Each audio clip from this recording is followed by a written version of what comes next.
எல்லாருக்கும் வணக்கம். ஜண்டமட்டா. வாங்க மேலே வாங்க. எனக்கு இவரை ரொம்ப பிடிக்கும். ஏன்னா நான் நிறைய படங்கள் நான் தியேட்டருக்கு போய் பார்த்துட்டே இருப்பேன். நான் எல்லா ஆர்டிஸ்ட்டையும் நான் நோட் பண்ணுவேன். ஏன்னா ஒரு ஒரு படத்துடைய சக்ஸஸுமே அந்த படத்துடைய ஹீரோக்கிட்டேயும் அந்த படத்துடைய டைரக்டர்கிட்ட மட்டும் கிடையாது. அதில் இருக்கிற ஒரு ஒரு ஆர்டிஸ்ட்டுக்கிட்டேயுமே அது இருக்குது. அது இவரை நான் கபாலியில் பார்க்கும்போது எனக்கு ரொம்ப சந்தோஷமாக இருந்துச்சு. ஏன்னா ஒன்ஸ் நம்ம ரஜினி சாரை பார்க்க ஆரம்பிச்சிட்டோன்னே நமக்கு அன்றைக்கி யாருமே தெரிய மாட்டாங்க. ஒருத்தர் அவருக்கு ஆப்போசிட்டில் மாசா அவரோட பொண்ணையே சைட் அடிச்சுட்டு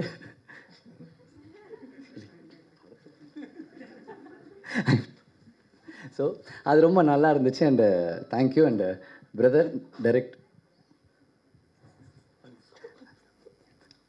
ஸோ அண்டு இவர் தான் டைரக்ட் பண்ணியிருக்காரு அண்டு சினிமாட்டோகிராஃபி பண்ணியிருக்காரு அண்ட் எடிட்டும் பண்ணியிருக்காரு. Multi talented and all the best brother. Thank you. And Mano சாரை பற்றி நான் சொல்லிடுறேன். நான் இதுக்கு முன்னாடி ஒரு ஸ்டேஜில் ஒரு இடத்துல நான் சொல்லிகிட்டு இருந்தேன், சார் எனக்கு உங்களை ரொம்ப பிடிக்கும். ஏன்னா ரொம்ப என்னங்க என்றைக்குமே என்னை பேச மாட்டீங்களா?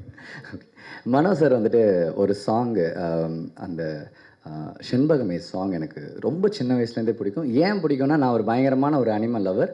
அந்த சாங் கேட்டதுலேருந்து எந்த அனிமலை பார்த்தாலும் எனக்கு பேக்ரவுண்டில் அந்த ஒரு சாங் தான் ஓடிக்கிட்டே இருக்கும். சார் இன்றைக்கி நான் வெஜிடேரியனாக இருக்கேன் ஒரு 18 வருஷமாக. அதுக்கு ஒரு மிகப்பெரிய ரீசன், ஃபர்ஸ்ட் ரீசன் நீங்கள் மட்டும்தான் சார். தேங்க்யூ. அண்ட் ஸ்டேஜில் இருக்கிற எல்லாருக்குமே தேங்க்யூ சார். வணக்கம்.